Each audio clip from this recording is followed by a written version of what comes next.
everyone! In this video, we will look at Sonnet 130 by William Shakespeare, one of the most famous love poems ever written. I'll explain it line by line in simple and clear English, in a way that is easy for anyone to understand. Before we begin, let's quickly understand the main idea of the poem. At Shakespeare's time, poets often wrote about women by exaggerating their beauty. They said things like, "Her eyes are brighter than the sun," or "her lips are redder than roses." But Shakespeare does something very different here. He talks about his mistress, his lover, in a very honest way. He says she is not perfect, she doesn't look like a goddess, and she doesn't match all those poetic comparisons. But still, he loves her deeply and truly. The message is, real love doesn't need lies or exaggeration. Now let's go through the sonnet line by line. My mistress's eyes are nothing like the sun. In this first line, Shakespeare is talking about his mistress, which means the woman he loves. He says that her eyes are nothing like the sun. In many love poems, people compare a woman's eyes to the sun, as if they are glowing or shining. But Shakespeare is being honest. Her eyes don't shine or glow like the sun at all. They are just normal eyes, and that's okay. He doesn't want to lie just to make her sound more beautiful than she is. To put it simple, he is saying that his beloved eyes are not like the sun. And then says, "Coral is far more red than her lips red." In this line, Shakespeare is talking about the color of his mistress's lips. He compares them to coral, which is a hard, usually red or pink substance found in the ocean and often used in jewelry. Coral is known for being a bright, beautiful red color. Shakespeare says that coral is much redder than his mistress's lips. That means her lips are not very red, maybe pale or light in color. In most love poems from that time, poets would exaggerate a woman's beauty and say things like, "Her lips are as red as roses or blood." But Shakespeare is not doing that here. He is being very honest. He says her lips are not super red and he's okay with that. He still loves her, even though she doesn't match the usual descriptions of beauty found in romantic poems. If snow be white, why then her breasts are dun. Now Shakespeare compares her skin to snow. Snow is usually very white, and in poems, women were often described as having skin as white as snow. But he says that her breasts are dun, which means a dull grayish or light brown color, not white at all. He's saying her skin is not pale like snow, it's more of a natural, darker tone. He's not trying to insult her. He's simply being real about how she looks. He loves her, but he won't describe her in false ways. If hairs be wires, black wires grow on her head. He continues to describe his mistress honestly, not with idealized beauty like most poets of his time. He says, if hairs be wires, which means if we compare hair to fine threads or strings, and this was actually common in poetry back then. Women's hair was often described as golden wires, meaning thin, shiny, and golden blonde. That was the popular image of beautiful hair in Elizabethan poetry. But instead of saying that, Shakespeare says, black wires grow on her head. This means his mistress has black hair, and it is not smooth or silky, but more like coarse black wire. He is not saying this to insult her. Instead, he is continuing his honest theme. He's telling the truth, even if it goes against the usual poetic praise. So in simple words, he is saying, if hair is like thread, then my mistress's hair looks more like black wire than fine gold. It's another way of showing that he loves her for who she really is, not because she fits into the traditional ideas of beauty. He finds her beautiful in her own natural way, without pretending she looks like a goddess. I have seen roses damasked, red and white. In this line, Shakespeare continues his honest description of his mistress by comparing her to natural beauty, in this case roses. The word damasked refers to a type of rose that has a pattern of red and white, colors mixed together. These are called damask roses, and they were known in Shakespeare's time for their rich beauty and sweet fragrance. When he says, I have seen roses damasked, red and white, he's saying, I have seen beautifully patterned roses that have a mix of red and white colors, Actually, this line is often used in poetry to praise a woman's complexion, comparing her cheeks to roses with a lovely pink and white blend. But Shakespeare doesn't do that here. Instead, by bringing up the damask rose, he is actually building up to a contrast, to say his mistress's cheeks do not have that kind of perfect rosy color, but no such roses see I in her cheeks. In this line, Shakespeare continues from the previous one. He just said he has seen damasked roses, beautiful red and white roses, and now he says, but no such roses see I in her cheeks. That simply means I don't see that same rosy color in her cheeks. In poetry of that time, especially in love sonnets, it was very common for poets to compare a woman's cheeks to soft, blooming roses.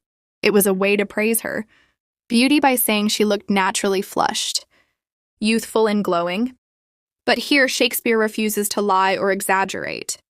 He's saying his mistress's cheeks don't have that rosy, perfect red and white color, and he's okay with that. The word cheeks here symbolizes not just beauty, but traditional ideals of femininity. But Shakespeare is turning away from those unrealistic standards. He doesn't try to flatter her falsely as other poets might. Instead, he's being honest. His mistress is not the image of idealized beauty described in other poems, but he still cares for her. And in some perfumes is there more delight. He continues his honest, realistic comparison of his mistress to common poetic ideals. The word delight means pleasure or enjoyment, and perfumes refer to sweet, pleasant scents, typically used in poetry to describe how a woman smells. What he's saying is very straightforward. He finds more pleasure in the smell of some perfumes than in the scent of his mistress. In other words, her natural smell is not as sweet or enjoyable as perfume, and he's not going to pretend otherwise. This might sound unflattering, but Shakespeare is intentionally rejecting the exaggerated compliments that other poets often used. Instead of saying things like, her fragrance outshines all flowers, he's saying, let's be real, perfumes smell better than she does. It's not meant to insult, but to celebrate genuine, unfiltered love. He wants us to understand that true love doesn't need false decoration. Real love accepts the other person exactly as they are, imperfect, human, and natural. So this line simply means, honestly, some perfumes smell better than my mistress, and that's okay. Then in the breath that from my mistress reeks, he continues to challenge traditional poetic flattery. He just mentioned that perfumes smell more delightful than his mistress's breath. The key word here is reeks, which today sounds very harsh, and it usually means to smell very bad. But in Shakespeare's time, while it could carry a negative tone, it wasn't always meant as strongly as it sounds today. It could simply mean emits a smell, though still not a sweet or pleasant one. So what is he really saying? He's being brutally honest again. Poets often praise their lovers by saying their breath smelled like sweet perfume or flowers. But Shakespeare is refusing to tell such lies. He admits that his mistress's breath is not sweet-smelling. In fact, perfume smells much better. It may seem insulting at first, but this is part of his deeper message. He loves her not for an idealized or fake version of beauty, but exactly as she is, flaws and all. I love to hear her speak, yet well I know. In this line, Shakespeare admits something very important about his feelings. He starts by saying, I love to hear her speak, which means that he truly enjoys listening to his mistress talk. This could mean her voice brings him comfort, or simply that he feels happy when she communicates with him. It shows a personal affection. He cherishes her not because of any poetic or idealized quality, but because he genuinely likes being around her and hearing her speak. But then he adds, yet well I know, which means even though I enjoy it, I am fully aware, or I clearly understand. This sets up a contrast. He's about to tell us that, despite how much he loves her voice, he knows something else to be true. What is that truth? He's saying, I may enjoy hearing her voice, but I'm not blind to reality. This line introduces his honesty and realism once again. Unlike traditional poets of the time, who would say things like, "My beloved's voice is more beautiful than music," Shakespeare is admitting, "I know her voice isn't extraordinary, but I still love it. That music hath a far more pleasing sound." Now he finishes the thought he started in the previous one.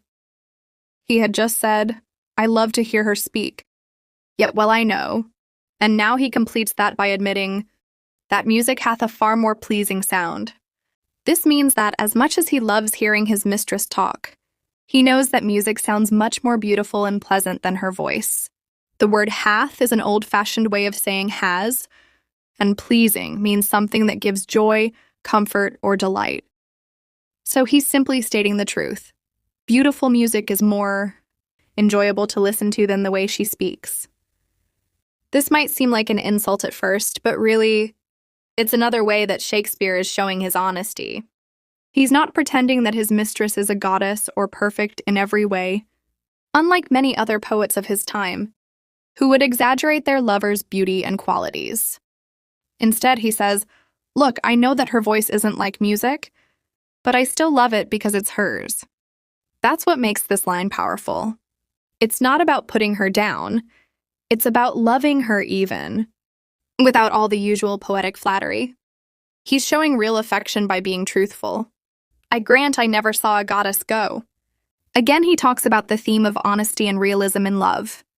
The word grant here means admit or acknowledge, and the phrase "a goddess go" means a goddess walk or move. So in plain and simple terms, Shakespeare is saying, "I admit that I've never seen a goddess walk." This may sound obvious, but he's making a deeper point. Many poets in his time used exaggerated comparisons in their love poems, often claiming their lovers walked like goddesses or floated like angels.